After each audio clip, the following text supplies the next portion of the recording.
নদীর ধারে সেই পুরনো জমিদার বাড়িটা আজও দাঁড়িয়ে আছে, নীরব, অন্ধকার, যেন অতীতের কোনো অভিশাপ বয়ে বেড়াচ্ছে। লোকেরা বলে গভীর রাতে এখনও সেখানে শোনা যায় নূপুরের শব্দ। এই বাড়ির মালিক ছিলেন ফণীভূষণ সাহা, ধনী জমিদার, ভদ্র শান্ত স্বভাবের মানুষ। স্ত্রীকে তিনি প্রাণের চেয়েও বেশি ভালোবাসতেন। তার স্ত্রীর নাম ছিল মণিমালিকা, অসাধারণ সুন্দরী, কিন্তু তার হৃদয়ে যেন সোনার গয়নার মধ্যেই বন্দী ছিল। মানুষের প্রতি নয়, তার ভালোবাসা ছিল শুধু অলঙ্কারের প্রতি। ফণীভূষণ চেয়েছিলেন ভালোবাসা, কিন্তু মণিমালিকার চোখে স্বামীর জন্য কোনো মায়া ছিল না, ছিল শুধু ঠান্ডা নীরবতা। একসময় ব্যবসায় বড় ক্ষতি হল ফণীভূষণের। চারদিক থেকে ঋণের চাপ বাড়তে লাগল। শেষ আশ্রয় হিসেবে তিনি ভাবলেন স্ত্রীর গয়নাগুলো বন্ধক রাখবেন।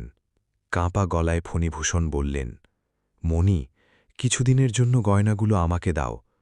কিন্তু সেই কথা শুনে যেন ভিতরে ভিতরে আতঙ্কে জমে গেল মণিমালিকা। তার কাছে গয়নাই ছিল জীবন, গয়নাই ছিল আত্মা।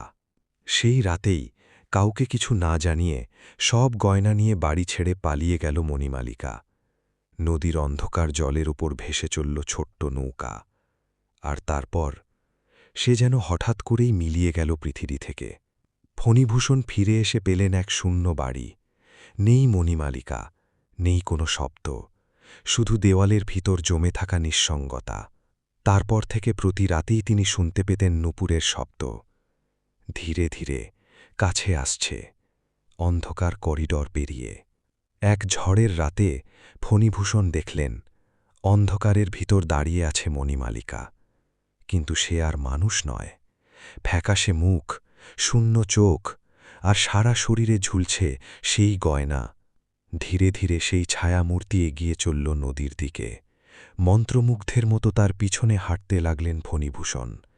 তারপর ঘন কুয়াশার ভিতর দুজনেই হারিয়ে গেলেন চিরকালের জন্য।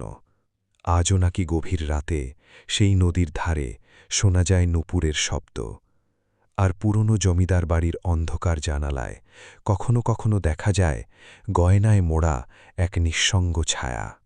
এই বিশেষ দিনে রবীন্দ্রনাথ ট্যাগোরের এই গল্প যেন আবারও আমাদের শেখায় মানুষের প্রকৃত সম্পদ বস্তু নয়, ভালোবাসা এবং অনুভবের গভীরতা।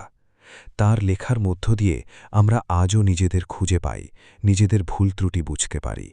তাই তার জন্মদিনে মণিহারার এই রহস্যময় কাহিনী শুধু ভয়ের গল্প নয়, এটি একটি চিরন্তন শিক্ষা, যা আমাদের মনে করিয়ে দেয় হৃদয়ের শূন্যতাই সবচেয়ে বড়।